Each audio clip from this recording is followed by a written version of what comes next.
Warmer friendly hello! Welcome to lovely Las Vegas for Coast to Coast Hoops with myself, Greg Hoops Peterson, now part of the VSIN family podcast.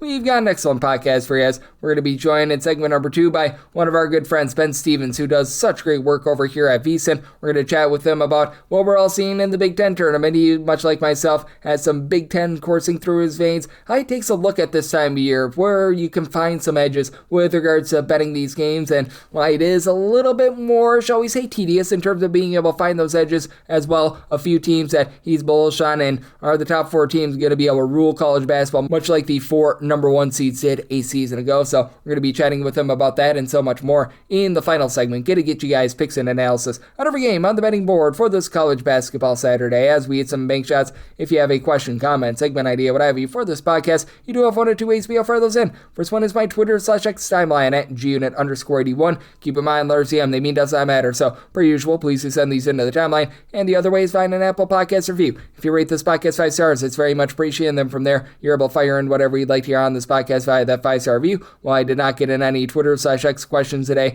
we had ourselves a fun day of college basketball on Friday. Let's take a look back at it, try to find some trends, and try to get to know these teams a little bit better. Games from yesterday is Greg buzzing about. Here is the rowdy recap. A thriller out there in Illinois. Wisconsin gets the job done 91-88 over Illinois, and Wisconsin just continues to be a bulldozer in games played away from home as they were down in this game by double figures with about 11 or so minutes remaining, and then they do find a way to be able to bonsai charge your way back. As for Wisconsin, it has been very much a live by the 3, die by the 3 sort of team, but they live by it in the second half in this game as they were able to get a big 38 spot from Nicholas Boyd, who was able to provide 6 assists, 3 steals, and for Wisconsin, only 10 of 41 from 3 points, but they go 25 of 30 at the free throw line. Even without Nolan Winter, they win the rebound battle 37-36, and for Illinois, you did have in this game David Mirovic along with Keaton Wagler, both give you 19 points apiece, but was a squad that they went just themselves 9 of 31 from 3 points, so Wisconsin finds way to be able to persevere, get the job done. Ohio State is able to get the cover, but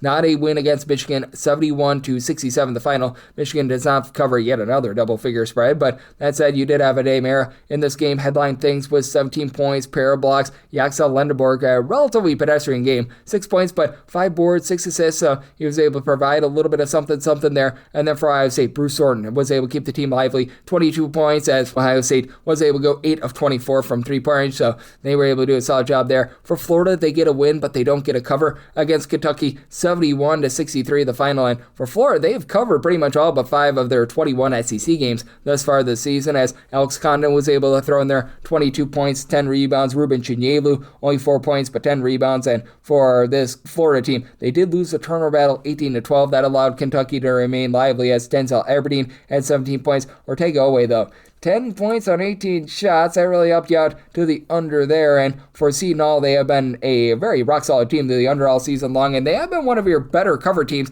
as well. Unable to cover the spread in this game, though, as for Seton Hall, they do fall in this game by a count of 78-68 to St. John's. St. John's goes just 4 of 12 from 3, but 24 out of 30 at the free throw line. Seton Hall was just 9 of 12 at the charity stripe, and for Seton Hall, they did win the turnover battle 13-12, but they did not have Zuby Ejiofor on their side. 20 points, 5 rebounds, and for Seton Hall, it has been a rough 3-point shooting team all season long. Just 5 of 20 from 3-point range in this game. Seton Hall still 19 and 14 against the spread, and they await their fate as Selection Sunday is coming upon us. For Virginia, they were able to get the job done against Miami, 84-62 the final. And Miami has been one of your top over teams in all of college basketball. This was a total of a 146.5 in a lot of places on the close, so it all depended upon what number you got there. And for Virginia, ho-hum against the spread, 16-15-1. Miami has actually been a pretty rock-solid team themselves at 17-14-1 against the spread. And if you're looking at that over rate, by the way, for Miami now 19 overs, 12 unders, and a push. But for Miami, they were able to get relatively good production off the bench from True Washington with 13 points, but Malik Renew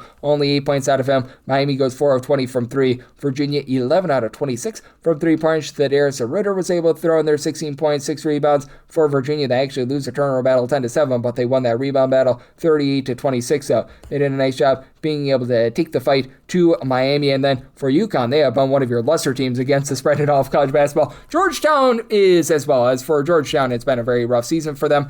13-10 13-20 against the spread. Meanwhile, for UConn, they're checking in at 13-20 against the spread themselves. For UConn, 67-51. They do get the job done against Georgetown. Closing spread was right around about 14.5, and for Georgetown, they just had nothing from the outside. 2 of 16 from three-point range, and they have Vincent Iwuchukwu give you 11 points, 5 rebounds. That's about all that they had. And stepping up for UConn in this game, Braylon Mullins was able to give this team 21 points, so he was able to provide a nice shot in the arm. So UConn, they get a win, and for them, a pretty rare cover. For Vanderbilt, they find a way in a rather pick'em line to get the job done against Tennessee. 75-68, the final. As Tennessee has been a team that just has been pretty rough in general against the spread this season. For Tennessee, this drops them to now 14-18-1 against the spread, and for Tennessee, just 4 of 17 from three-point range. They did win their rebound battle 46-34, and they did lose the turnover battle 9-6, but for Tennessee as well, 16 out of 26 at the free throw line, 22 out of 26 for this Vanderbilt squad. Nate Amon, he had 12 points, but he also went 1 of 13 from the floor, went 10-12 at the free throw line. Jacoby Gillespie, he supplied the team with 21 points, but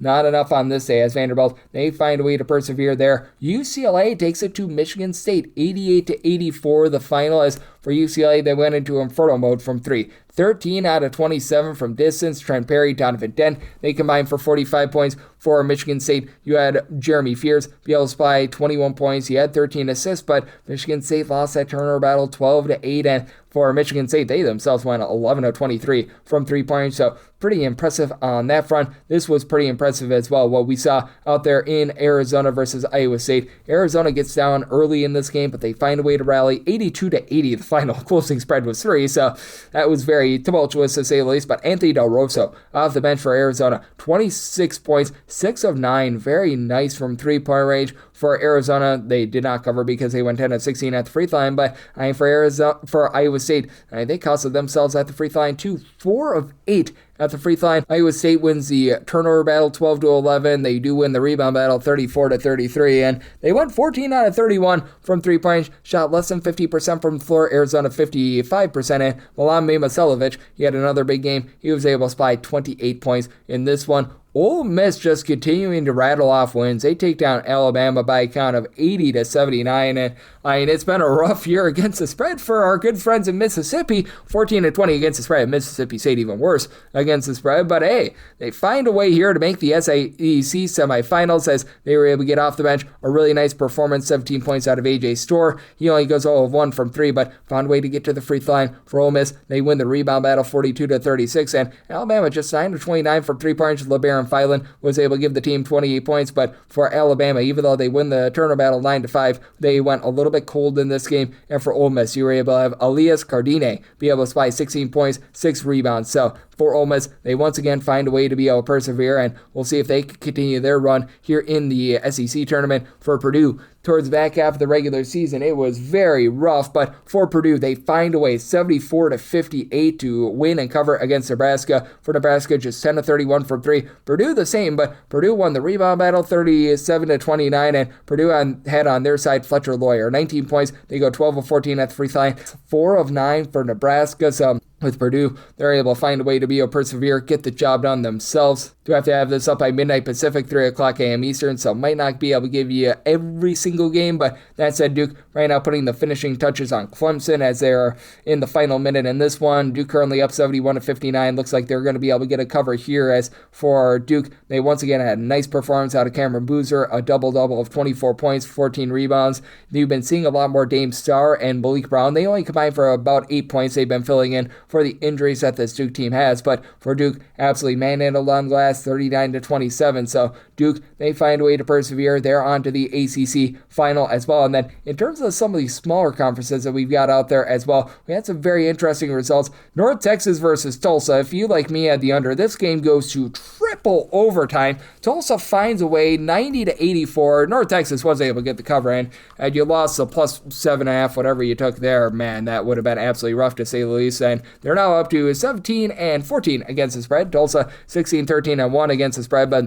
Tulsa, they got down in this game 15-0 very, very early on for Tulsa. 12 of 36 from three-point range and 32 out of 39 at the free throw line to find a way, despite the fact that they had lost the turnover battle by a count of 18-13. For Kennesaw State, we give our to Lane Kiffin. Go Owls. They take down one of the best cover teams in all of college basketball. Sam Houston State has been an absolute bulldozer against the spread this season, 20-10, but Kennesaw, they find a way to be able to get the job done in this game, 79-73, as Kashai not tried his best for Sam Houston State, 13 points, 13 rebounds, but Sam Houston, 6 of 25 from three-point range. They lost the free throw battle as well, 13 of 20 at the charity stripe. Kennesaw, 20 out of 27 at the free throw line, with Amir Taylor being the top guy in this game. He was able to supply the team with 23 points, and they'll take on Louisiana Tech in that Conference USA final. They won 67-66 thanks to AJ Bates, 27 big points for a Louisiana Tech team that has been one of the worst three-point shooting teams in all of college basketball this season. They go in this game just 4 of 15 from three-point range, but Bates, he was able to provide all the team needed, and for this Louisiana Tech bunch, they win that rebound battle by a count of 34-29, so they found a way in that game as well. Also being able to find a way, Charlotte over UAB in a little bit of a upset, 83-78 the final, and then you've got a Prairie View team that has been one that has been of intrigue to me. They're starting to play a few unders, but they win 74-55 against the spread. They are now 20-9, so they've been one of your best money-making teams in all of college basketball. They were able to do absolutely everything in terms of shutting down Alabama A&M in this game, as Dante Horn, he went around the horn for 25 points, and Alabama A&M actually went 7 of 16 from three-point range, but the problem was they took 38 two-point shots, and they only made 11 of them, and they also went 12 of 24 at the free throw line, so a little bit less than savory there. Prairie View, they're going to be fighting for a bid to the NCAA tournament. So is Toledo, took down UMass 77-67. Sean Craig, 15 points, 11 rebounds for them. VCU, it wasn't a cover, but they did take down Duquesne 71-66. They're on to the semifinals of the Atlantic 10 tournament. They'll be taking on a St. Joe's team that has been very resurgent here, 70-58. They were able to take down Davidson after it was a really, really rough start to the season for them. They had the on-the-fly coaching change, what have you. All of a sudden, St. Joseph's may provide you a little bit of value if you're looking against the spread. St. Louis, they continue to be the top team, 18-11-2 against the spread. And if you, like me, had the 6.5 points with our good friend, our nation's first president, George Washington, a fellow with 1 second remaining costing you that one. So that was a little bit less than tremendous as well. So yeah, I'm a little bit salty there. But hey, St. Louis, they were able to get the win and cover, so congratulations to them. But St. Joe's against Atlantic 10 competition now with their win and cover against Davidson. Now 15-4 against the spread. So talk about a team that has been able to get hot at the right time. That certainly has been them. And we're not going to be able to give you a ton from some of these, shall we say, West Coast tournaments because the games ran so late. But UC Irvine, a Zatzov for the Anteaters, 93-78. They're able to take down Cal State Northridge. A Northridge team that here in the second half of the season has been overall rock solid now for the season, 14-17 against the spread. But have been picking up a little bit of steam for Irvine. They've been one of the best defenses in all of college basketball, but a team that has been playing at a pretty rapid pace. And Darren Sarin in this game, 23 points, 9 rebounds for an Irvine team that did go 10 of 25 from three-point range. And then Utah Valley, they're looking to be able to make it to the NCAA tournament in their swan song in the WAC. They just barely take down UT Arlington 67-65 the final. This was a sweat very late in the game as Utah Valley went just 16 out of 26 at the free throw line, but they found a way with being able to win the rebound battle 33-29. And on their side, Jackson Holcomb, 14 points, 4 rebounds. And for UT Arlington, they went just 3 of 9 from three-point range. They tried to pile drive the ball down low, weren't able to get the job done there. Currently, as I'm doing this, you've got a tied-up game between Oklahoma and Arkansas. Oklahoma fighting for their NCAA tournament lives. Kansas, it looks like they're going to be going down by 20-plus points. They, at one point, were getting outscored 18-2 in the second half by Houston. Currently at 67-46 in the final 2 or so minutes remaining in the second half of that one. Houston, as I'm doing this, 10 of 18 from three-point range with Kingston Flemings being able to supply 20-plus points in this one. Darren Peterson, as I'm doing this, has 14 points, but it's been very, very hollow in terms of his effort, to say the least. So that one is not going the way of the Kansas Jayhawks. And currently, you've got Utah State putting the final touches on Nevada and what should be an under and a cover for them. And if you're taking a look at what we're getting in college basketball right now, this is with a few results pending from Friday night, but that's that over the last 7 days. We've been seeing quite a few overs, 138 overs to 129 unders, and the underdogs are barking 142 and 125 against the spread. Meanwhile, if you take a look at the overall season to date, underdogs are hitting at 51.5%, 2,886 and 2,720 against the spread. Meanwhile, the under rate is about 50.6%, 2,839 unders to 2,768 over. So that's where we're seeing college basketball right now, and that's where we're all seeing trend-wise. Coming up next, how about if we chatted up with one of our good friends here at VSIN, Ben Stevens, right here on Coast to Coast with myself, Greg Peterson, now a part of the VSIN Family Podcast. Side edge this college basketball season? Well, VSIN experts use CBB Analytics, the most comprehensive college basketball analytics platform in the world. See injury impact, on and off data, clutch time performance metrics, first versus second half splits, and so much more. Utilize the promo code of VSIN, that is VSIN, to get $30 off and find your betting edge over at cbbanalytics.com. That is cbbanalytics, all one word.com. For anyone that is new to VSIN, well, I wish you a friendly hello. This is an attention to anyone that is new to VSIN because you're able to get some free stuff with our daily newsletter. It's a great way to catch up on everything that's happening in the sports betting world. It's delivered straight to your inbox every single morning. VSIN's newsletter offers picks, data, strategies for the day's betting menu, and so much more. Sign up for free today over at VSIN.com/newsletter. That's VSIN.com/newsletter, and start receiving your free newsletter tomorrow morning. That is VSIN.com/newsletter. Stay ahead of the game and bet smarter with VSIN.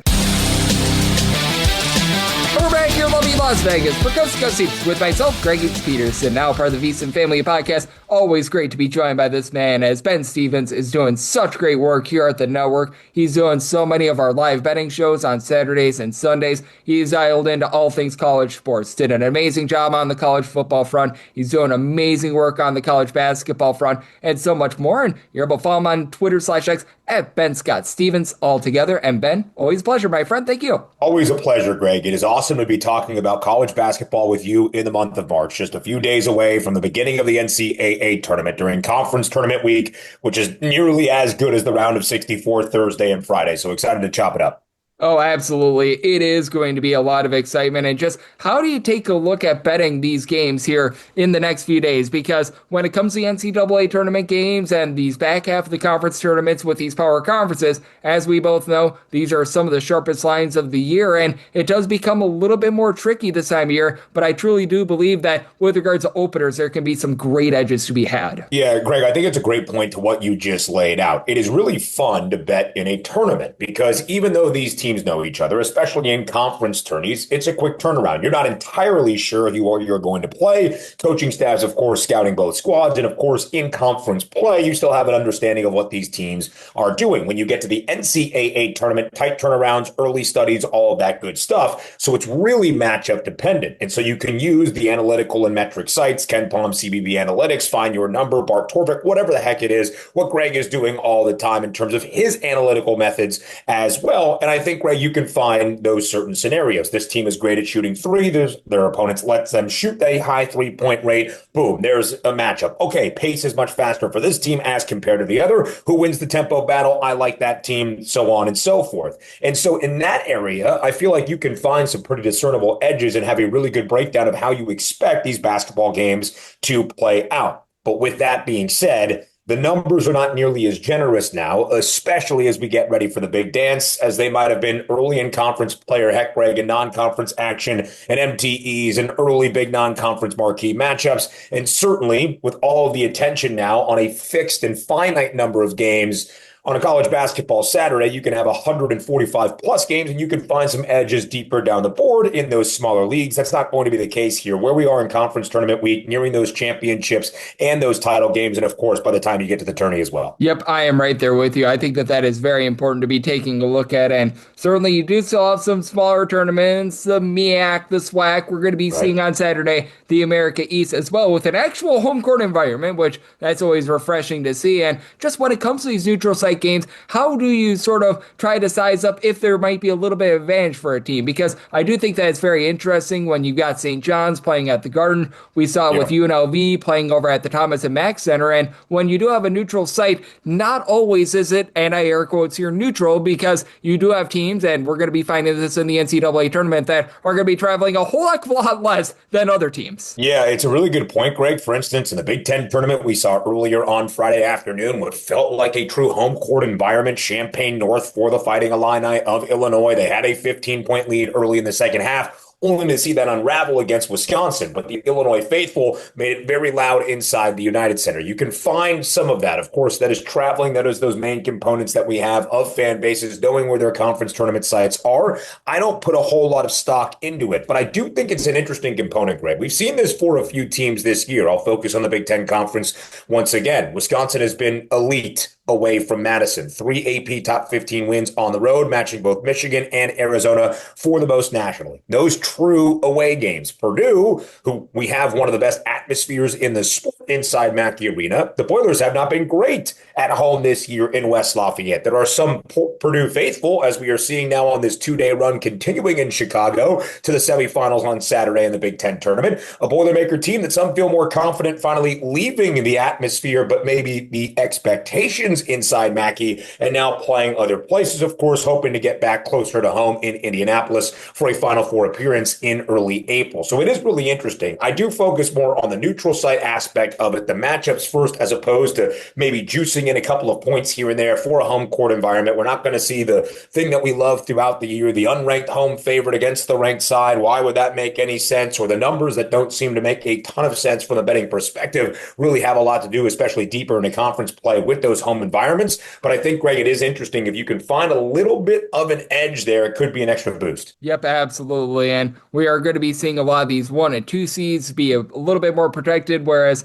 when you have like a 7 versus 10 matchup, there's not typically a lot of protection for, say, the 7 seed, as we do have Ben Stevens, does great work over here at VSIN, joining me on Coast to Coast Hoops. And Ben, you're a Big Ten guy. I am as well. We are right now watching the final of UCLA versus Michigan State as we are doing this, but we already know 3 of the 4 teams that are on to the Big Ten semifinals, with it being Wisconsin versus Michigan and Purdue, the winner of that UCLA versus Michigan State game. And how do you take a look at this Big Ten right now? Because you in passing were mentioning Wisconsin, and I've been saying this the last few weeks, I really believe it to be true, might be the most volatile non-1 seed that we've got here in the NCAA tournament, with a wide variety of results, and they get another crack against a Michigan team that, you mentioned it, they already knocked off earlier this year. Yeah, it's a really great question, Greg. Wisconsin is going to be such a compelling team for me when I am filling out my bracket into the wee hours of Sunday night, into Monday morning, and the variety of brackets that I will do in getting ready for the round of 64. I think the Badgers are going to be a team, because of the marquee win on the road in Ann Arbor, the only Big Ten team to hand the Wolverines a loss this season, that many people look at and say, whoa,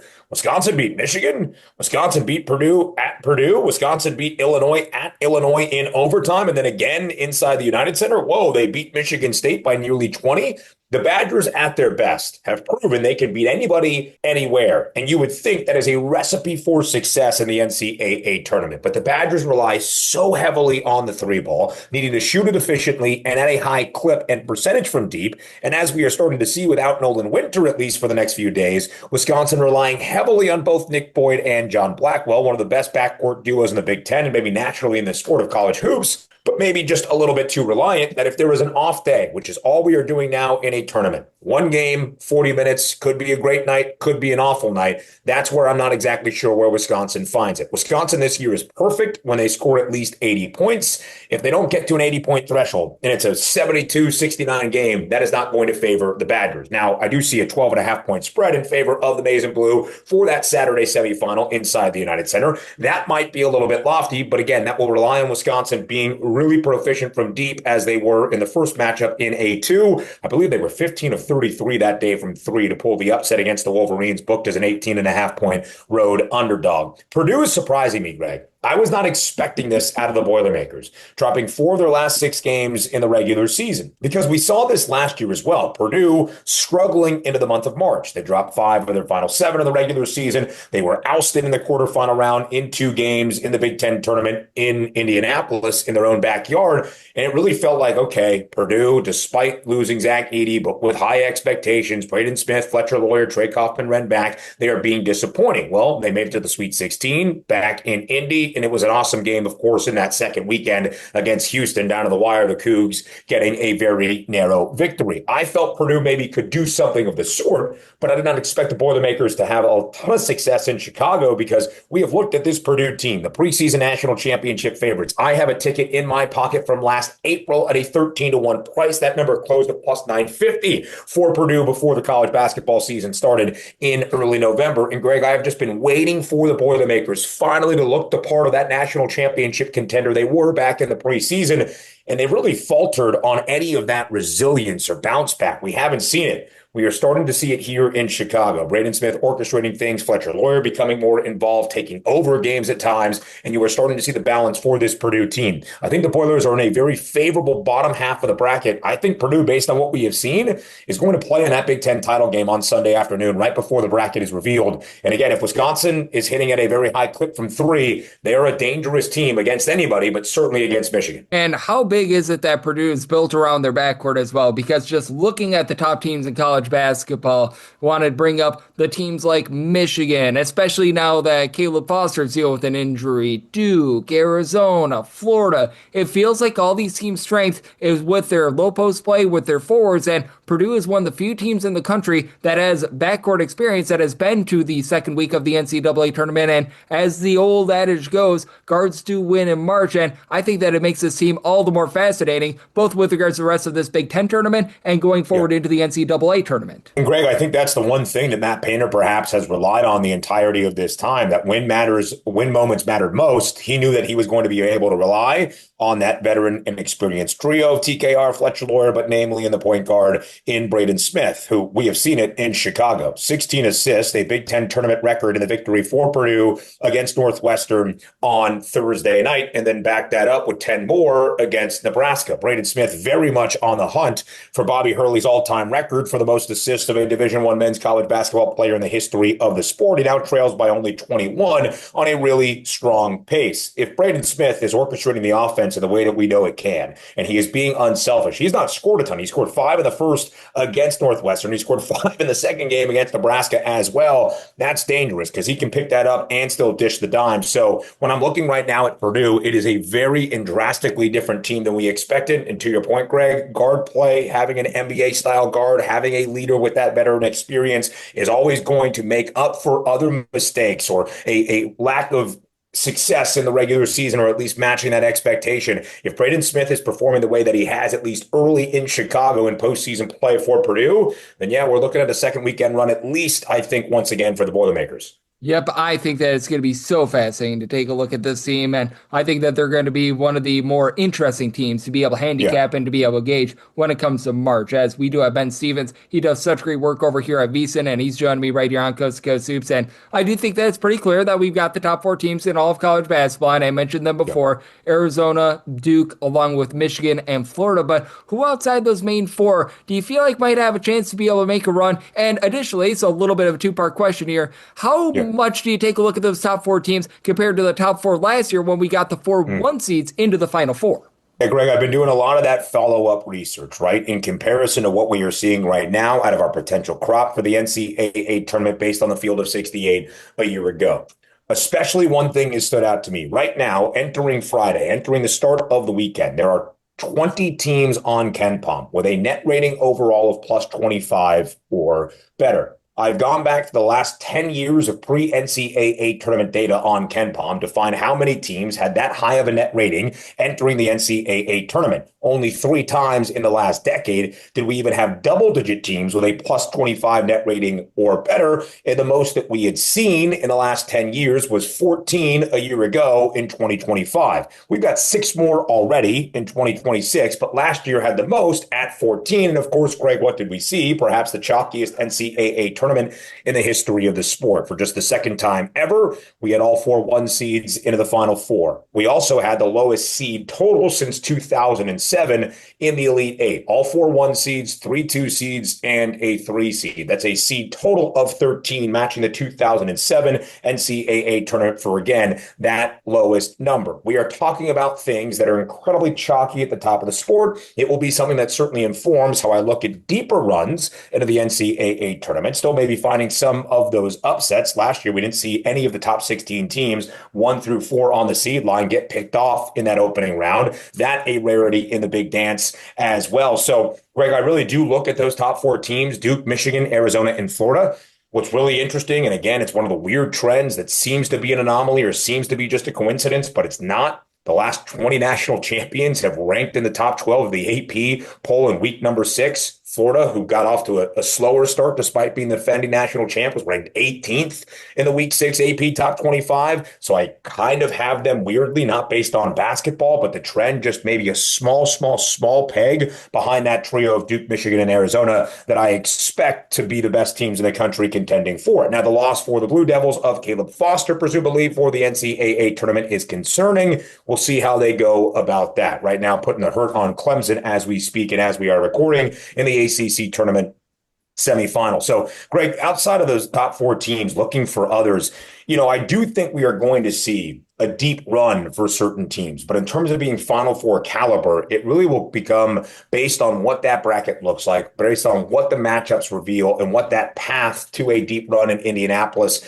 is going to be. If I think any of the 1 seeds, which is crazy to say, if I think any of them are going to get picked off, perhaps before the Elite Eight or maybe even before the Final Four. A couple teams that I will have my eye on. I still think Houston is right there. I love what I'm seeing out of this Cougs team. They dropped 3 straight. Everybody says, oh God, what is this Cougs team going to do? Well, I think they have a lot of the experienced pieces of a year ago. Milos Uzan, Emmanuel Sharp, JoJo Tugler, one of the best defenders in the country. And now you add in that guard play that we have both said is so crucial with the NBA talent of Kingston Flemings, the very talented freshman. I think that elevates Houston's status even more. I think we have seen Iowa State be shaky at times this year. Sometimes when their offense gets incredibly stagnant, it's hard to watch and it scares the crap out of me in terms of being a Sweet 16, Elite 8, perhaps Final Four team. But I think the Cyclones, despite losing on the Jaden Bradley buzzer beater, are still going to be there at the end of the day. And again, Greg, I think it comes down to what exactly are we going to get out of Braden Smith and this Purdue team deeper into the tournament. The other team I would throw in there that I think is the great unknown in the big dance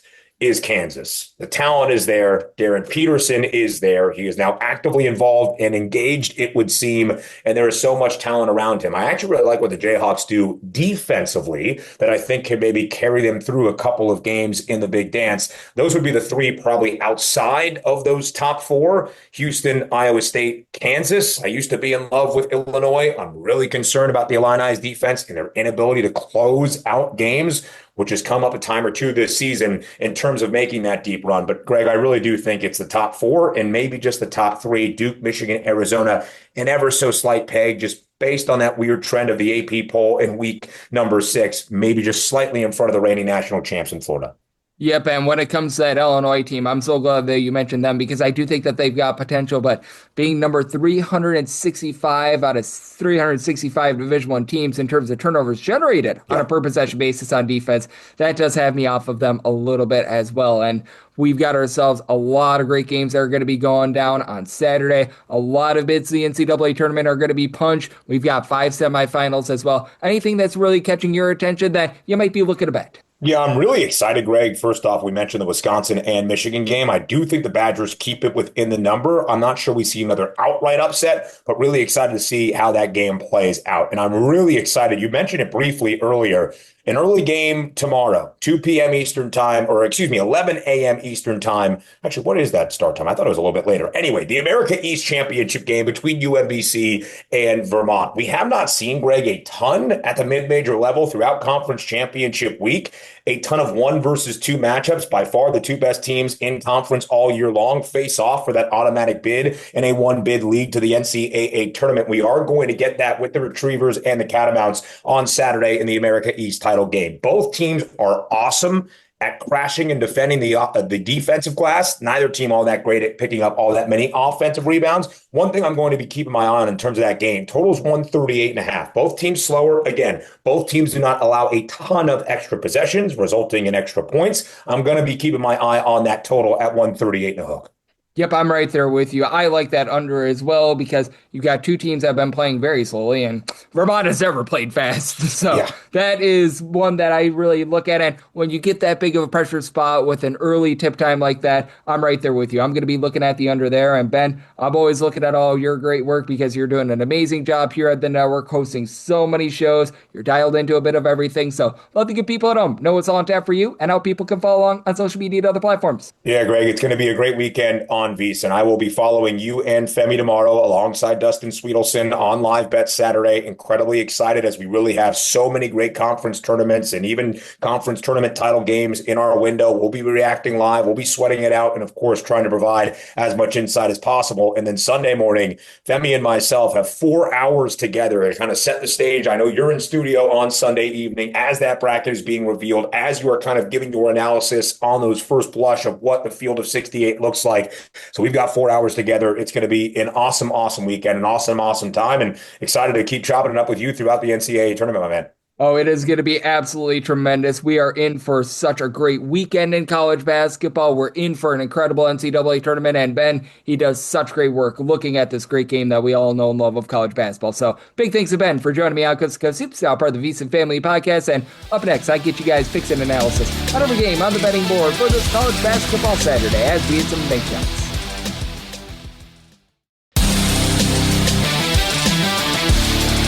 Lovely Las Vegas for Coast to Coast Hoops with myself, Greg Hoops Peterson, now part of the VSIN Family Podcast. It is always a pleasure to be joined by Ben Stevens. He does such great work here at VSIN, looking at this great game that we all know and love of college basketball. He, much like myself, has a lot of Big Ten coursing through his veins every single time he joins me. Learned such great insights and did so once again today. So a big thanks to Ben for joining me in the last segment. Now it is that time of the podcast to give you picks and analysis on every game on the betting board for this college basketball Saturday as we hit some bank shots. Most financial establishments close at a certain time, but not here. It is time for a side and total on every game on today's betting board bank shots.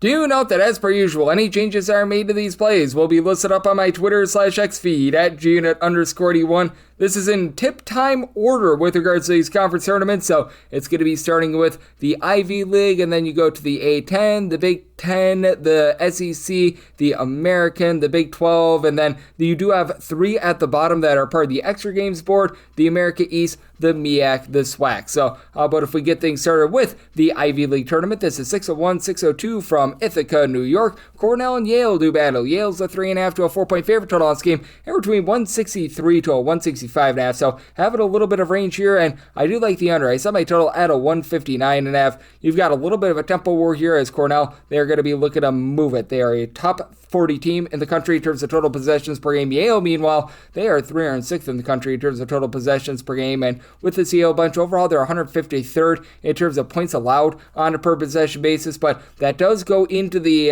top 100 when they are away from home. They've been able to do a pretty solid job guarding the three-point line away from home at about 34%. That's right around about country average. It's a Cornell team that really doesn't generate a bunch of second and third chances, about 208th in the country with regards to offensive rebound percentage. And I do think that Yale has a little bit of an advantage here. Nick Townsend, 16.5 points, 7.5 boards, shoots 48% from three. And this Yale team as a whole, top 5 team with their three-point shooting percentage at 40.1%. Isaac Selsar is able to give you 12.6 rebounds per game. Samson Elton, he doesn't really give you a ton of scoring with about 8.5 points per game, but 5.5 boards, block and a half per contest. And do have a Cornell team that just has not been able to guard to save their lives. They are outside the top 325 in terms of points allowed on a per possession basis. Third in the country in terms of points scored on a per possession basis away from home. They just hoist up 3 after 3 after 3. This is a team that ranks in the top 20 in all of college basketball in terms of percentage of their field goal attempts that come from three-point range, and they are shooting about 39.5%. That's the top 15 mark in the country. Cooper Norad has has been able to lead the way with 18.5 points. He shoots 39% for 3. Jake Vigan has been able to shoot 41% for 3. Adam Sanghinton, he's been able to give you 12.5 points on 42.5% three-point shooting. And you do have a little bit of rebounding with Casper Shetstep. He's a big man that really doesn't give you a ton in terms of putting the ball in the basket with about 5 points per game, but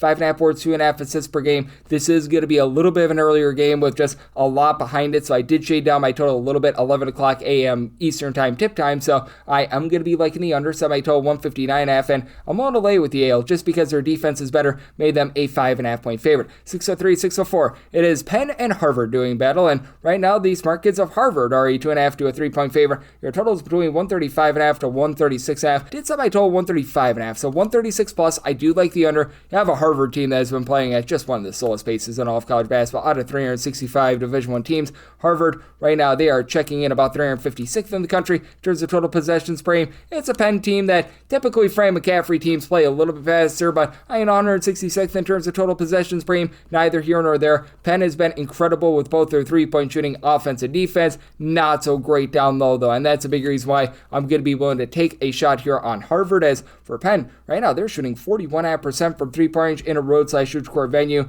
Out of the 365 Division I teams, that actually ranks number 1 in all of college basketball, and they've been a top 75 unit in terms of opponents' three-point shooting percentage as well. That said, you take a look at them down low, and they've been outside the top 290 with their two-point shooting percentage on offense, 304th in terms of their opponents' two-point shooting percentage on defense as well. And it's a Harvard group that has been right around a country average, 182nd with regards to their own two-point shooting percentage defense. But that said, I do think that Harvard going to be able to do a nice job down low, and it's a Harvard team that has been able to do a nice job in terms of guarding the three-point line as well. I'm not going to call them like just a complete shutdown unit or anything like that, but right now for Harvard, they've been allowing teams to shoot about 31.5% from three-point range in a road/shoot court venue. That is a top 55 mark in the country. Harvard doesn't necessarily play the deepest rotation, but when you're a bottom 15 team in the country in terms of total possessions per game, you don't really need to, as you've got Robert Hinton at Harvard with 17 points, 5 rebounds per contest. Tay Barber throws in there 13.5 points, 5 boards. Chandler Piggy, 13 points, 5 boards. So all these guys have been able to do a solid job, and it's a Harvard team that they shoot 35% from 3. That's a top 135 mark in the country. They're a top 150 team with their own two-point shooting percentage. They don't grab second and third chances. They're outside the top 300 with that regard, but let's say that this is a tight game that comes down to free throw. You can feel very good about this Harvard team, as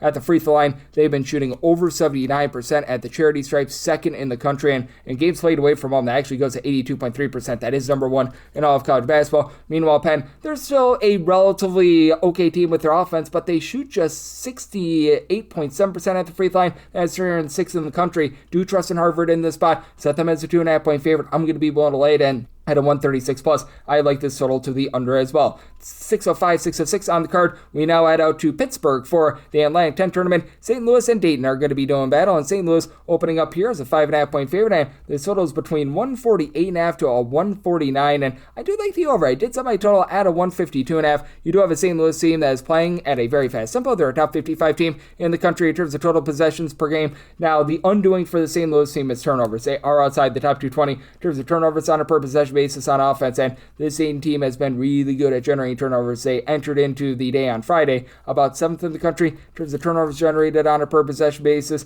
Dayton has been a team that does a great job in terms of getting to the free throw line as well, and they do shoot 75.1% at the free throw line, so I'm going to be willing to take the points here. You have had a St. Louis team that's been slowing down a little bit with Robbie Avila dealing with plantar fascia. That was not the case, though, against George Washington, so it looks like he's feeling a little bit better, and for St. Louis, it's a whole lot greater than some of its parts approach, because everyone talks about Avila and the fact that he and Josh Schertz had all that success over at Indiana State, and he certainly is the top scorer for the team with a little bit over 12 points per contest, but you've got so many other guys that step up. Deion Brown, Trey Green, along with Amari McCautry, all average between 10.3 and 11.2 points per game. With McCautry and Brown, they both give you about 5.5 rebounds per game, and when it comes to Green, he shoots 45.5% from 3. Ishan Sharma shoots 44% from 3 with 9 points per contest, so a lot of guys are just contributing to the cause in general, but for the Saints squad, you do have to like what you've been able to get out of Jordan Durcock, who was the player of the year when he was in the at the time NEC at Merrimack a few seasons ago. Doesn't give you a ton of scoring, but 8.5 points, 4 boards, a steal, 2.5 assists, just does a little bit of this and that. Dayton is a rather pedestrian three-point shooting team at 34%, but Tashawn Montgomery, Javon Bennett, they combine for 30 points per game. If the game's on the line, they both shoot above 78.5% at the free throw line. Emil Latang is able to give you 6 rebounds per game. For a team that, let's call it what it is, Dayton is not going to give themselves second and third chances. They're outside the top 285 in terms of their defensive rebound percentage, and it is a St. Louis team that's been very good with regards to their defense as well. They're a top 35 team in terms of points allowed on a per possession basis, currently checking in the top 5, shooting over 40% from three-point range, and that is the one thing that you do have to have a little bit of caution with regards to the Dayton defense, and it's a big reason why I do like the over, is that Dayton, when they don't generate turnovers, they do allow opponents away from home to shoot 37.1% from three-point range. That is outside the top 300 in all of college basketball, but that said, this is a circumstance where I do think that Dayton is going to be able to generate turnovers, and I do think that they're going to be able to turn those turnovers into offense in a rather up and down game. So I'm in on the over with Dayton, as I did set them as a 4.5 point dog, and I made this total a 152.5. So like the over and the points in this ordeal. 607, 608 on the card. It is St. Joe's. They hope to not be average Joe's, as they're going to be taking on VCU. VCU does find themselves as a favorite here of 5.5 to 6.5 points. Total is 144.5, and I'm bold to lay with VCU. I did set them as an 8.5 point favor. For St. Joe's, they've really been able to pick up some steam here in conference play, and the defense has been solid. I just don't trust in this offense. They continue to be outside the top 325 in terms of their three-point shooting percentage, like what Justice Azubuike is able to do down low. He only gives you about 5.5 points and like 5 boards per contest, but he's been able to supply this team with multiple blocks per game to help them out down low. For St. Joe's, just 243rd in the country in terms of points scored on a per possession basis. Meanwhile, you've got a VCU team that is in the top 40, and for VCU, they've got so many different pieces they're able to contribute to the cause, as Laser Djokovic stands right around about 6'10". He's been shooting the high 30s from three-point range, supplies the team with about 5.5 boards, and he's been able to give this team well over 13 points per contest as well. And then additionally, you've been able to get a lot out of Terrence Brown, who's been able to do a nice job in terms of supplying this team with about 14 to 15 points per contest as well. And then just some of the mixers and shakers, like a JD and Tracy, is able to throw in their 10.5 points per game. For a bunch that has been a top 55 team with their three-point shooting percentage. For St. Joe's, they've been a top 75 team with regards to opponents' three-point shooting percentage. Their real forte is down low. Top 35 team with regards to opponents' two-point shooting percentage, and they do have Jaden Glover picking it up, 16 points. He shoots about 35% from three-point, but pretty much a lone guy on the roster that shoots above 33% from three. Desir Haskins has been able to give you about 11.5 points per contest. Eric Simpson throws in their 5 assists per game, but is also a unit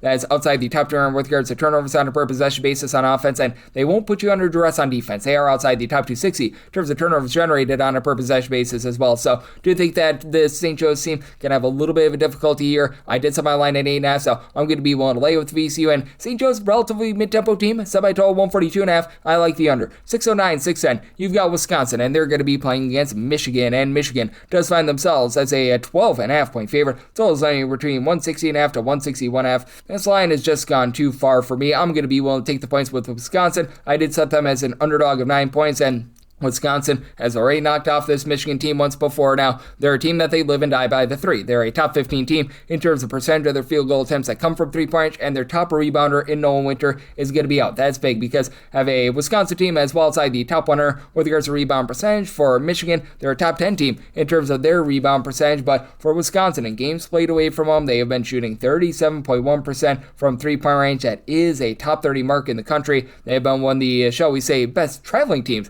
in all of college basketball, the way that they knocked off Illinois in the great state of Illinois twice. They knocked off this very Michigan team on the road as well, so like what they're able to bring to the table, but they are going to have their hands full with a trio of guys that give you at least 6.8 rebounds per game apiece. Yaxel Lendeborg, Ade Mera, along with Morris Johnson, and these three guys have also been able to combine for 5.1 blocks per contest as well. They are dealing with the injury to LJ Kaysen, who's been putting on the board right around about 8.5 points per game, but you still have someone like a Trey McKinney who's been able to step up, give you about 9.5 points per game. Ellie Kadu, he's been able to chip in their 9 points, and Nabari Burnett is a little bit of an underrated guy that should be seeing more minutes moving forward, shooting 39% from three-point, but Wisconsin is very much doing the little things well. They're a top 10 team in terms of fewest turnovers on a per possession basis. They do a great job whenever they get to the free throw line, as they do shoot at the charity stripe in that neighborhood about 78.5%. That's a top 15 mark in the country as well. They haven't been allowing a lot of second and third chances to opponents as well. Austin Rapp should be having a big role with that, about 9.5 points, just under 4 rebounds per game. I think that that's enough for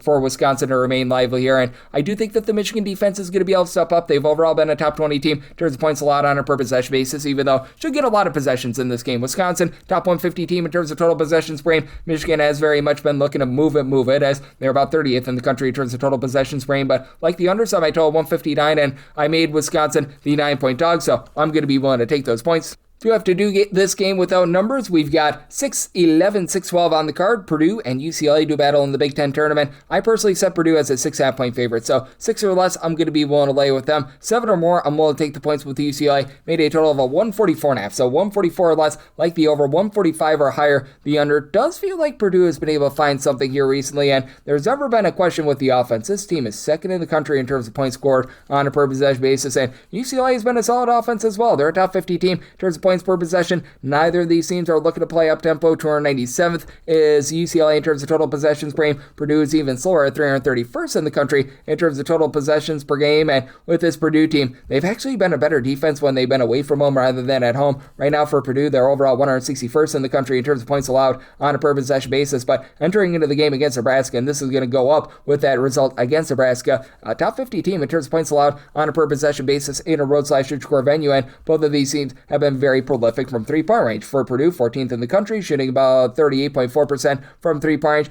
UCLA, 20th. They shoot about 37.9% from the outside. That does fall to about 36.2% in a road/neutral venue. And you've got Donovan Dent, who has been absolutely incredible here for UCLA. He doesn't give you any sort of three-point shooting, but he just is a quarterback of the offense. 13.5 points, right around about 7.5 assists per game, provides a steal and a half per game. UCLA not generating the same amount of steals that they did a season ago, and both of these teams are top 12 teams in terms of fewest turnovers on a per possession basis. The unraveling for UCLA, they just don't have anything down low. For UCLA, they're outside the top 150 with regards to rebound percentage. They're outside the top 225 in terms of opponents' two-point shooting percentage, and they're outside the top 170 with their own two-point shooting percentage. But you do have Tyler Bilodeau, 18 points, 6 boards, and he's shooting 46% from three. Sky Clark continues to shoot 45% from three, 11.5 points per game. Trent Perry, 12.5 points, 40+% three-point shooter. But I think that the X factor here for Purdue is the fact that you've got Trey Kaufman-Renn down low along with Oscar Clough. These two guys combined for just under 17 rebounds per game. Between the two of them, you're getting about 24 points per contest. We all know about Braden Smith, Fletcher Lawyer. With Lawyer, he's shooting 41.5% per three with 14 points per game. Smith, 9 assists at 2.8 turnovers, 14.5 points. He shoots 38% from three. And then CJ Cox, when you need him to, he shoots 37.5% from three. And additionally, down low, you've got Daniel Jacobson. He's not really going to give you a lot of scoring or anything like that, but he's a nice shot blocker for this team as well. So I do think that this Purdue team going to be able to win from within in a game that should see some good offensive efficiency. 144 or less like the over, 145 or higher the under. We'll lay up to 6 with Purdue. 7 or more, I'm going to be willing to take those points with UCLA. 6-13, 6-14 on the card. It is Florida, and they're going to be playing against Vanderbilt. And Vanderbilt finds themselves as a pretty mid-tier underdog here in the SEC tournament. This is out in Nashville, Tennessee. And right now for Vanderbilt, they're 7.5 to 8-point underdogs. So in this game, it is 160.5 to 161.5. And I do like the under. I set my total at a 156. Now you have a pair of teams that are really looking to gut it. For Florida, hovering right around about 30th in the country in terms of total possessions per game. Vanderbilt is 41st, and for Vanderbilt, this has been a team that's been able to shoot the tar out of the ball from three-point range. Away from home, they shoot 36.3% from three. That is a top 55 mark in the country. Florida has not been shooting it well from three-point range. Entered into yesterday right around about 314th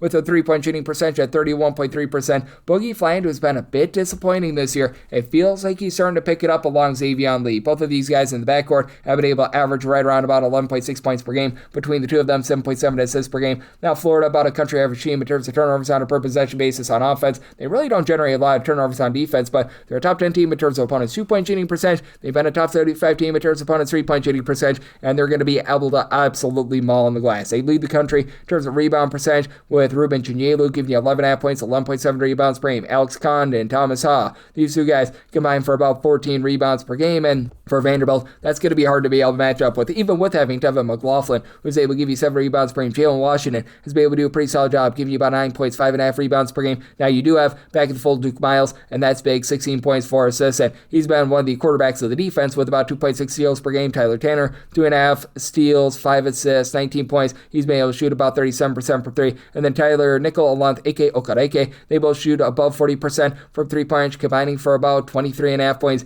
per game. But I do think that for this Vanderbilt team, they are going to have some issues with the way that they foul away too much. They're a top 40 team in terms of free throw attempts allowed on a per possession basis. Now, they themselves shoot about 78.5% at the free throw line, but it's a Florida team that I think is going to take the fight to them, and I do think that Florida able to get the job done with their interior play and being a top 25 team in terms of points allowed on a per possession basis. So, made Florida the 8-point favorite. I'm going to be willing to lay up to 7.5 with them. I do like the under. I set my total at a 156. Also out there in the SEC tournament, this is 6-15, 6-16. Arkansas and Ole Miss are going to be doing battle. Not a matchup a lot of people thought we would be seeing, but here we are, and Arkansas is an 8 to an 8.5 point favorite. Totals between 158 to a 159, and I do like the over. I set my total at a 159.5. Do have an Ole Miss team that just has not been very good down low, and that helps be able to, shall we say, mask a lot of the warts that Arkansas has. Arkansas, well outside the top 240 with regards to opponents' 2-point shooting percentage. They've actually been very good in terms of guarding the 3-point line. Teams are shooting less than 32% against them. That's the top 75 mark in the country. One thing Ole Miss has done a great job of taking care of the ball. They're a top 30 team in terms of fewest turnovers on a per possession basis. It's an Ole Miss team that has been neither here nor there with regards to their tempo. Entering into the day on Friday in terms of total possessions per game, this team was checking in that neighbor about 148th in the country. In Arkansas,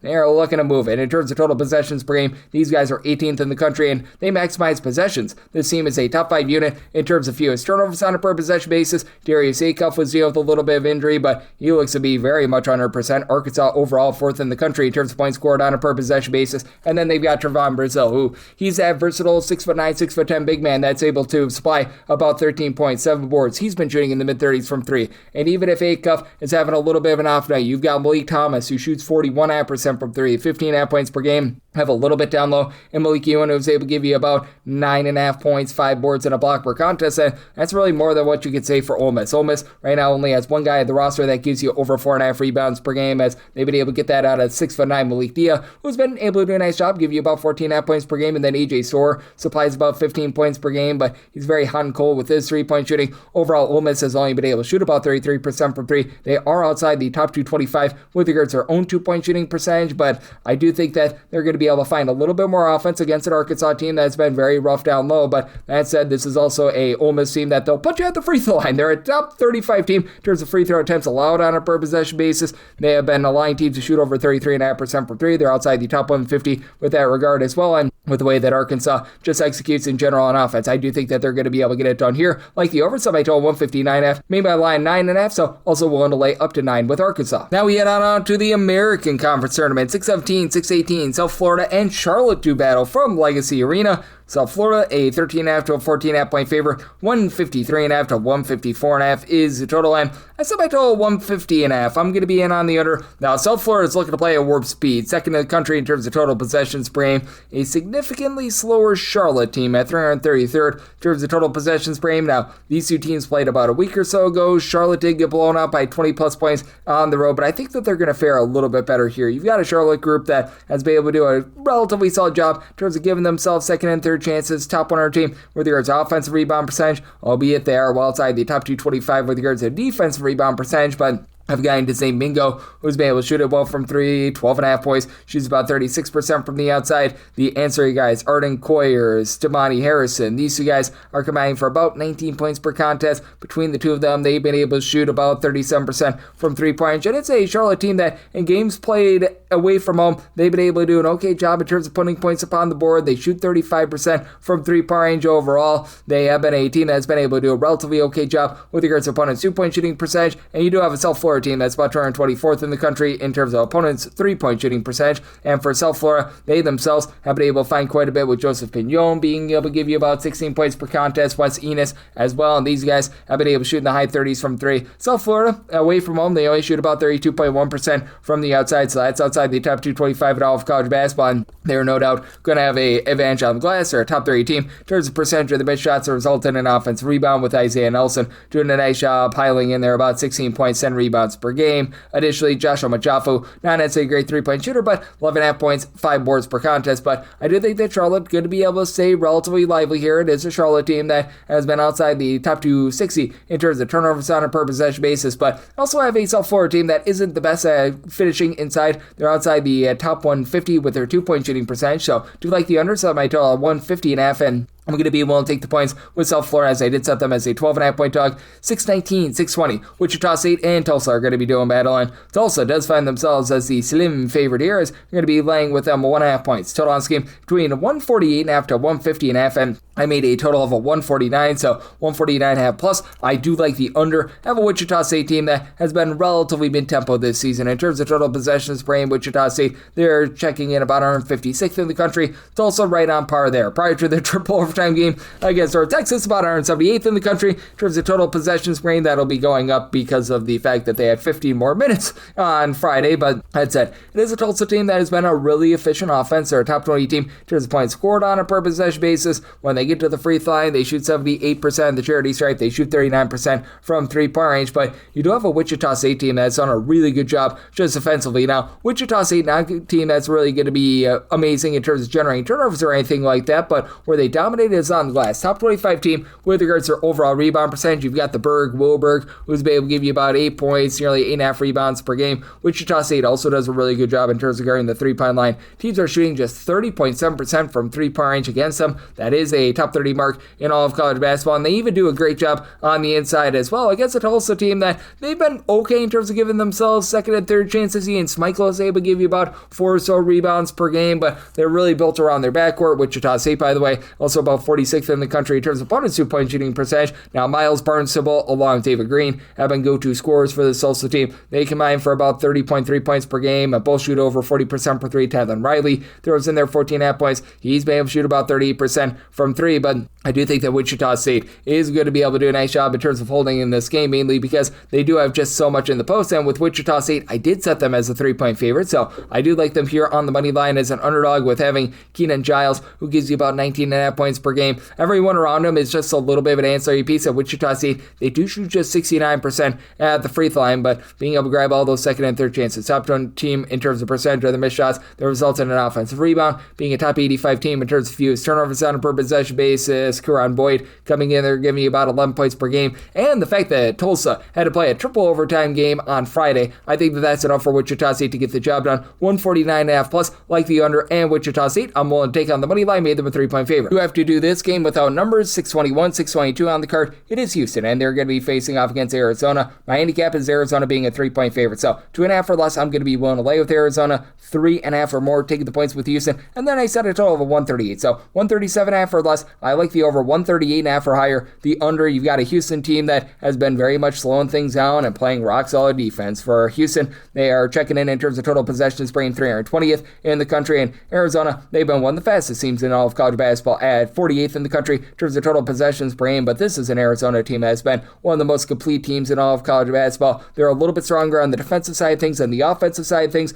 as Arizona is about 16th in the country in terms of points scored on a per possession basis. You do have a Houston team that hasn't necessarily been the world's greatest shooting team. Overall, they're about 40th in the country in terms of points per possession. Now, the one thing that Houston has been able to do, give themselves second and third chances. 29th in the country in terms of percentage of the missed shots that results in an offensive rebound. Arizona is 4th, though, as you've got Montevideo Crivas along with Toby Awaka, who combine for about 17.7 rebounds per game. It's a big reason why, additionally, with their defense, they are currently, in terms of total possessions per game, checking in 4th in all of college basketball. Houston, once again, rock solid here, number 5 in terms of total points allowed on a per possession basis, but they did enter into yesterday giving up 17.9 points more per 100 possessions in a road/score venue rather than at home, and both of these teams are not going to take a bunch of threes, but when they need to hit them, they're going to be able to do so. Anthony Del Rosso for Arizona has been able to shoot in the high 30s from 3. Jane Bradley has been shooting about 40% from 3, and Braden Burries, he's up to 15 plus points per contest. I feel like he's been one of the most improved players in all of college basketball. Meanwhile, Kingston Flemings, Emmanuel Sharp, they've been very sharp, combining for about 32 points per game and 37.5% three-point shooting. Meanwhile, Milo Suzanne,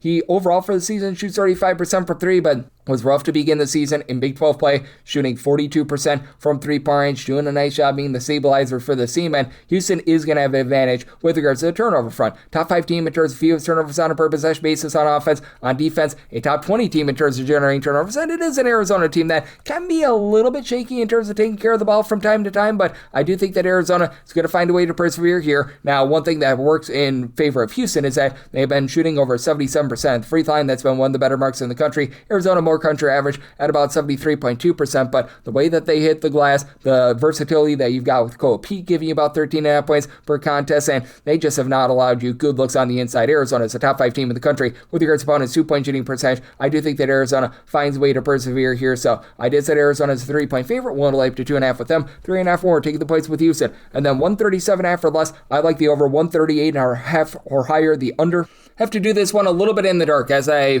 upload this by midnight Pacific, 3 o'clock a.m. Eastern, 6:23, 6:24. Utah State is taking on the winner of New Mexico versus San Diego State. Fortunately, the spread is not going to change too much with this. I say Utah State pretty much an either deal, a 4-point favorite, might go to 4.5 depending upon what we see on Friday. But that said, if you face off against New Mexico, 152 or less would be a buy point for me on the over. Anything above a 152 would be a buy point on the under. With San Diego State, we'll be looking at setting a total more like a 148. So anything below 148, we'll be looking at the over, and then anything above a 148 to the under. You've got a Utah State team that just has been so good at generating turnovers away from home. Top 4 team in the country with regards to turnovers generated on a per possession basis in a road/neutral court environment. For Utah State, you've got MJ Collins, who's supplying you with about 17.5 points per game, shoots about 37% for 3. That's waned a little bit, but Mason Fosloff does a great job in terms of just stuff in the stat sheet with about 16 points, 6 boards, 3 assists, 2 steals per contest, and he shoots 42.5% from 3. Kobe King has been the king of being able to shoot 40% from 3-point. I think that they match up well with either of these teams, with being a top 15 team in the country with regards to their 2-point shooting percentage away from home, and they are a top 50 team with their 3-point shooting percentage. New Mexico has been the better 3-point shooting defense. Teams against them are shooting less than 30% from 3, top 20 mark in the country, and they're a top 50 team in terms of turnovers generated on a per possession basis. San Diego State is a little bit better in terms of generating turnovers, but they're more of a country average team with regards to their opponent's 3-point shooting percentage, but San Diego State is much better on the inside. They're a top 35 team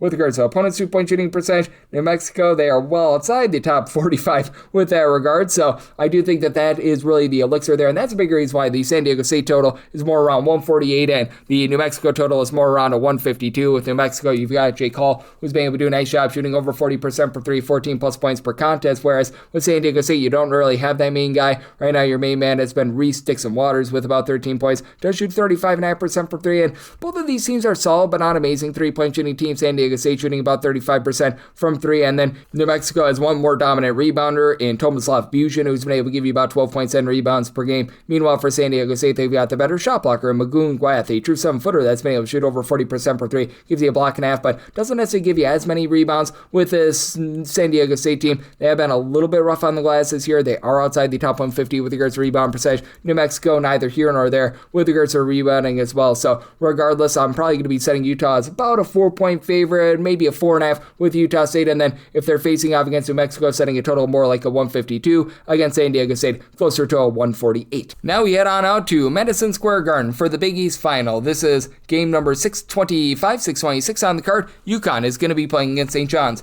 Connecticut opens up as a 2.5-point favorite. Total on this game, it is 140.5. I said UConn is just a 1-point favorite. I'm going to be willing to take the points. Don't necessarily want the money line here with St. John's. I do think that they're a little bit inferior to UConn, but with Connecticut, they've covered less than 40% of their spreads this year. Not because they haven't won outright, but they've been just a little bit overvalued. I think that that's the case once again here. Now, St. John's has been allowing a lot of second and third chances in games played away from home, and this is at MSG, so that helps them out quite a bit, but they have an outside the top 140 in terms of defensive rebound percentage. UConn a little bit better on that front, and you do have a guy in Alex Caravan that I love, 13 points. He's been able to shoot 40% from 3, 84% at the free throw line, but even though for UConn, you have out of your top 5 scorers, 4 of them shooting at least 80% at the free throw line, they do as a collective only shoot 71.4% at the free throw line. St. John's not a team that's afraid to get physical with you. Silas Emery has been all sorts of versatile for Connecticut, 11 points, 6.5 assists per contest, so LaBall is able to throw in their 14 points per contest as well, but still have a little bit of question mark there. Meanwhile, for St. John's, the biggest thing for this team is that they really haven't found that point guard, as Zuby Ejiofor and Dylan Mitchell have been your two main facilitators. Ejiofor, 16 points, 7 boards, 3.5 assists per contest, and then Mitchell, he throws in there about 8 points, 7 boards, 3 assists per contest, but that said, you've been able to get a little bit more from the outside with Hosea Sellers, Ian Jackson, combined to shoot about 35.5% from 3-point range. Both of these guys give you double figures. Dylan Darling, whenever he's been in the game, he's been able to give the team quite a bit of something in the backcourt, and it's a St. John's team that has been able to do a really nice job in terms of taking away the ball. They're a top 40 team in terms of turnovers generated on a per possession possession basis,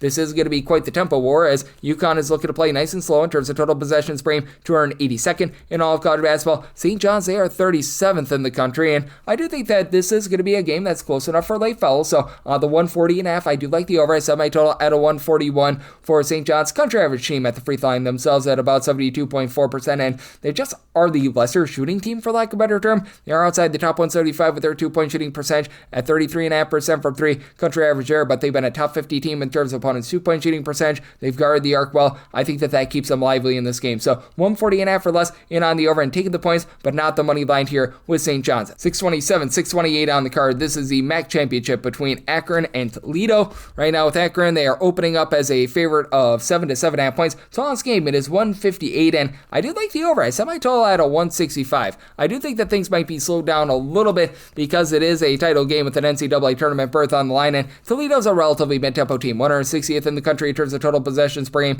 Akron, they are 65th in terms of total possessions per game, but man, this is an Akron team that's just so good on offense. They, as a collective, shoot 39% from three-point range. That's 8th in the country, and for Toledo, this has been a solid team with their three-point shooting as well. 37.7% in a road/neutral court venue. That is a top 30 mark in the country. Problem is, they also allow opponents to shoot over 35% per three. That's outside the top 250 in the country. They are well outside the top 250 in terms of points allowed on a per possession basis. Akron has a few defensive warts as well. They are good at generating turnovers. They're a top 75 team in terms of turnovers generated on a per possession basis, but they are overall 90th in the country in terms of points allowed on a per possession basis. I said 5th in the country in terms of points scored on a per possession basis. They have been absolutely incredible there. And for Toledo, in terms of overall points per possession, 58th. They're just very weak down low. Austin Parks has been able to give you about 6 or so rebounds per game, so he's been solid. And then you've got two guys in the backcourt that are shooting right in that neighborhood, about 38 to 39% from three-point range in Sonny Wilson, Leroy Blyden Jr. They combine for about 33.5 points per game. Kyler Vanderjagt is a 38% three-point shooter, but outside of your main starting five, along with Minor Strong, you just don't have a ton with this Toledo team. Meanwhile, with Akron, you've got greater depth, and you've got a nice go-to guy in Tavari Johnson, who's been supplying the team with 20 points, 5 assists, and he's a 38% three-point shooter. Armani Lyles should be able to win that battle down low, just under a block, 15 points, 8 boards. He shoots 39.5% from three. Shama Scott shoots 42.5% from three. The Mahaffey brothers have combined for 18 points per game. So you've got weapons upon weapons with this Akron team. It is an Akron team that they sort of dare you to shoot from three-point range as well. They're a top 75 team in terms of percentage of opponents' field goal attempts that come from three, but for Akron, if you take away the three-point shooting with them, they're still strong down low. They're a top 20 team with regards to their own two-point shooting percentage, and this is a Toledo team that's getting absolutely ambushed down low. They are well outside the top 300 in terms of opponents' two-point shooting percentage, so I think that you get a high-scoring expose. This is essentially a home game here for Akron as well, so we made them the 9-point favorite. I'm going to be willing to lay with Akron. I like the over. Semi-total at a 165. Have to do this game without number 629, 630 on the card. It is Virginia, and they're going to be taking on Duke. Duke was able to really just blast Clemson in the back half of the day on Friday, and I made my handicap. I set Duke as an 8-point favorite, so 7.5 or less, I'm going to be willing to lay with Duke. 8 or more, I'm going to be willing to take the points with Virginia. I set a total of a 137, so 136.5 or less in on the over, 137.5 or higher, the under. You go back to when these two teams played a few weeks ago. Obviously, Caleb Foster was still in the fold, but this was just 2 weeks ago on February 28th. Duke won that game 77-51. Yeah, Cameron Boozer just going off, and this guy's been absolutely incredible. 23 points, 10 boards, 4 assists for a Duke team that they play at a relatively slow pace. I'm not saying it's like a snail's pace, but 266th in the country in terms of total possessions per game. Meanwhile, you've got a Virginia team that has been more mid-tempo, about 217th in the country in terms of total possessions per game, but with this Duke team, they are number one in the country in terms of points allowed on a per possession basis, even with now having out the full Caleb Foster and along with Patrick Ngangba. This is still a really good defensive team as their understudy, Malik Brown. He doesn't give you a lot of scoring, but he does give you 5 rebounds per game. They've been looking a little bit more to Dame Saru.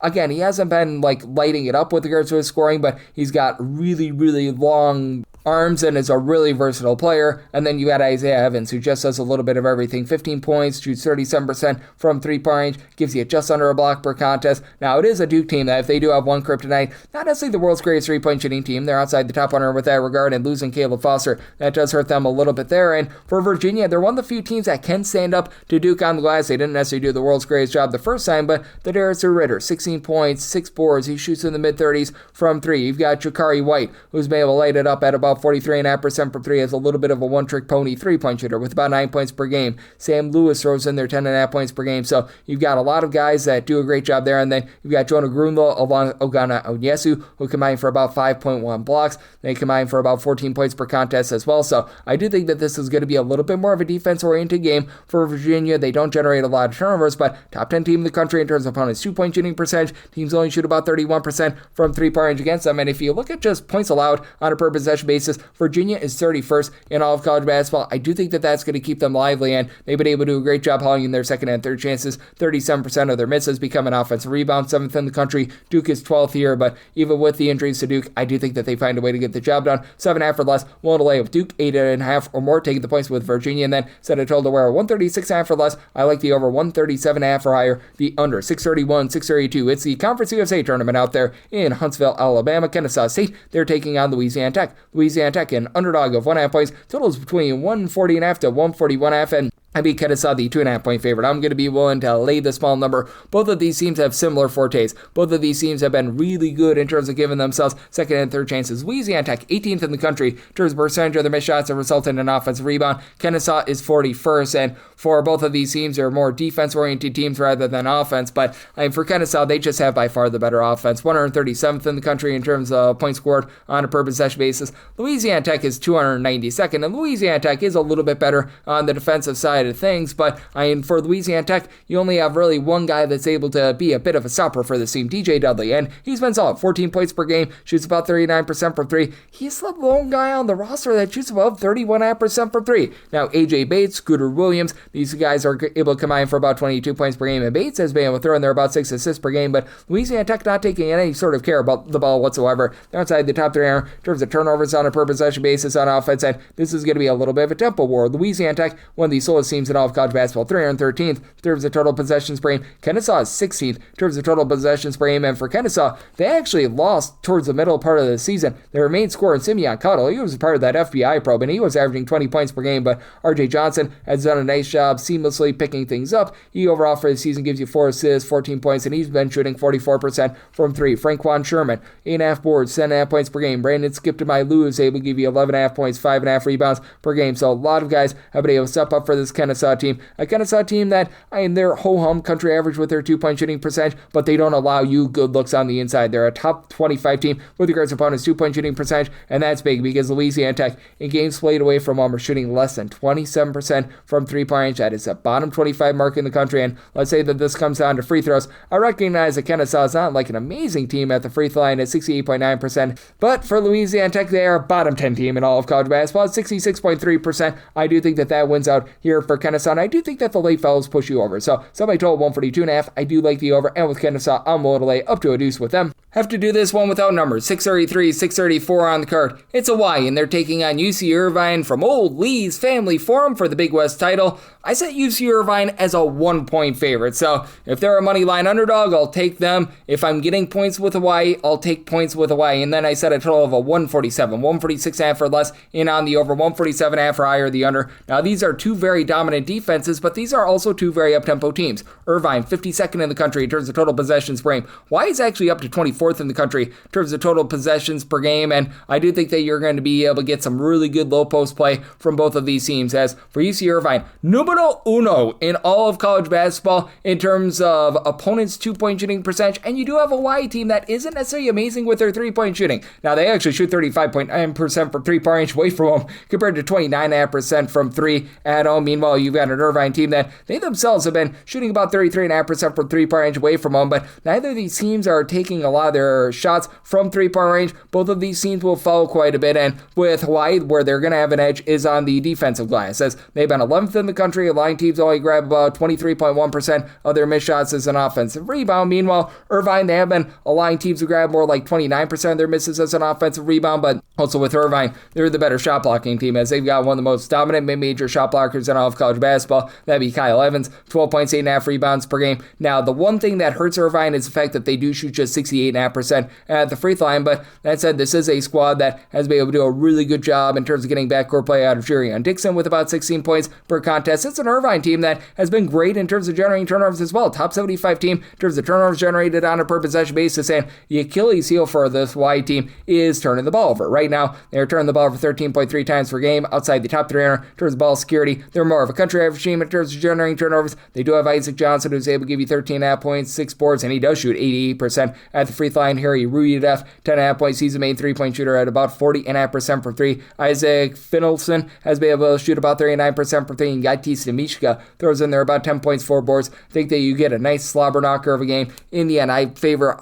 Irvine with that interior defense just a little bit more, so we'll take them as a money line underdog / end up pick them. If I'm getting anything above a point, willing to take the points with the Y, and then 146.5 or less in on the over, 147.5 or higher the under. This is the last game on the normal Las Vegas betting board before we hit the extra games. 635, 636. You've got Utah Valley facing off against Cal Baptist out here in lovely Las Vegas, and I made Utah Valley the 4.5 point favorite. Willing to lay up to 4 with them, 5 or more. Take the points with Cal Baptist, and then made a total of a 136.5, so 136 or less. I like the over. 137 or higher, the under. Cal Baptist is a pretty mid-tempo team. They're about 213th in the country in terms of total possessions per game. Utah Valley pushes a little bit more tempo, 85th in terms of total possessions per game, and both of these teams, their forte is on the defensive side of things, especially with a Utah Valley team that has really been turning the ball over. 350th in the country in terms of turnovers on a per possession basis on offense, and Cal Baptist is a little bit better, but they've got their issues as well. 278th in the country with this regard. It's Cal Baptist team that in games played away from them, teams are only grabbing about 23.8% of their missed shots as an offensive rebound. That is a top 15 mark in all of college basketball. And then you got a Utah Valley team that they themselves have been pretty stout on the glass. Their line teams only grab about 26.9% of their misses as an offensive rebound. And the big thing that Utah Valley has going for them, much better in terms of generating turnovers. 8th in the country in terms of turnovers generated on a per possession basis. Cal Baptist, they're a middle of the road team, but Cal Baptist also has the best scorer in this game. Dominique Daniels, not a guy that's going to go into flamethrower mode from 3-point range at about 31%, but 22.5 points, 3.5 assists per game. Martell Williams, he and Jaden Jackson, how they do it, is a shooter combined about 34.5% for 3. You get about 13 points, 5 boards out of Williams. Jackson is able to give you about 9 points per contest as well. And then you've got Thomas Endong, Brady Henjai, pair of guys that only combine for about 10 points per game, but they combine for 12 boards as well, so they've got those nice ancillary pieces. And then for Utah Valley, they've got much more 3-point shooting, with Tyler Hendricks being able to give you about 12 points per game. He shoots over 40% for 3. Jackson Olcomb, Trayvon Leonard, they've been able to combine for 28 points per game. And Leonard, while he does turn the ball over a little bit too much, and Utah Valley in general does, he is able to give the team 6 assists. He throws in their 37% 3-point shooting. It's a Utah Valley team that will put you on the free throw line quite a bit, and they themselves only shoot about 70% of the free throw line. Cal Baptist in a pressure spot, they make more around about 71.3% of their free throw attempts, but Utah Valley also just really good at executing down low. They're a top 30 team with their own 2-point shooting percentage, top 35 team in terms of opponents' 2-point shooting percentage, and Cal Baptist is a really good top 45 team in terms of opponents' 2-point shooting percentage. They themselves, though, outside the top 300 with their own 2-point shooting percentage. So, circumstance where I'm low to lay up to 4 with Utah Valley, 5 or more. Take the points with Cal Baptist, and then 136 or less in on the over, 137 or higher the under, and now we hit the extra games. The normal betting board picks are complete, but there are some extra games today, so we go into the bonus. 306-541, 306-542, you've got Vermont, and they're playing against UMBC. UMBC finds themselves anywhere between 2 to 3 point favorites. Total on this game, it is 137 to 137.5. Personally, I laid it with UMBC. I did set them as a favorite of just 2.5 points, but that said, I was able to find a few 2s out there a little bit earlier, and if you put me between like a 2 and a 3, and I think that there was a 1.5 at some point as well, I would rather lay a 2 rather than take a 3 here with UMBC. And for UMBC, I just think that this is the most complete team in this conference. Both of these teams amazing on the glass. We were talking about with Ben Stevens, both of these teams are not allowing second and third chances. Vermont, as a matter of fact, number 2 in the country in terms of defense rebound percentage. UMBC is a top 50 team with this regard, and Vermont, they just don't come up with second and third chances, and Vermont is outside the top 240 with regards to opponents' 3-point shooting percentage. Overall, 101st in the country in terms of points allowed on a per possession basis. UMBC is better defense, so at 51st. UMBC also has home court advantage. Typically, it's the reversal where Vermont has that, and Gussie Alden has been solid for Vermont. He's given you 16 points. He stands right around about 6'8", foot 8, and he shoots the 930s from 3-point range. TJ Long, TJ Hurley are both nice double figures as well, but DJ Turner up Armstrong along with Ace Valentine in the backcourt combined for 24.5 points per game. They shoot darn near 40% for 3 as a collective for UMBC, and UMBC has been the better overall shooting team, as right now in terms of points scored on a per possession basis, they're a top 100 group there, and with this UMBC team from 3-point range, they've been overall 69th in the country at 35.8%. Meanwhile, with this Vermont group, games played away from them, they shoot about 34% for 3. That's a hair above country average. You've got Josh Odowandu down low for this UMBC team, give you about 8.5 points, 5.5 rebounds per game, and Jose Roberto Chachwin has been able to give you about 5.5 boards per contest as well. Judge Lyle King throws in their 14 points per game. And then on the Vermont side of things, you've got a little bit of a top-heavy team. You're going to need to get a little bit more out of someone like a Noah Burnett, who's able to give you about 6 points per game. And while this is a Vermont team that they do a great job taking care of the ball, top 45 team in terms of fewest turnovers on a per possession basis on offense, they don't generate any on defense. And if they're in a pressure spot, they shoot just 72% of the free throw line. Meanwhile, if UMBC needs to close this thing out, they shoot 75.8% at the charity stripe. So I'm in on the under, sub by total 134.5. Vermont outside the top 340 in terms of total possessions per game. UMBC outside the top 280, and I'm willing to lay up to 2 here with the UMBC. Again, would rather lay 2 rather than take 3. 306, 543, 306, 544. NC Central and Howard do battle for the MEAC title. Currently, this game is without numbers, but I've got my handicap. I said Howard as an 11.5 point favorite. I'm going to be willing to lay up to 11 with them.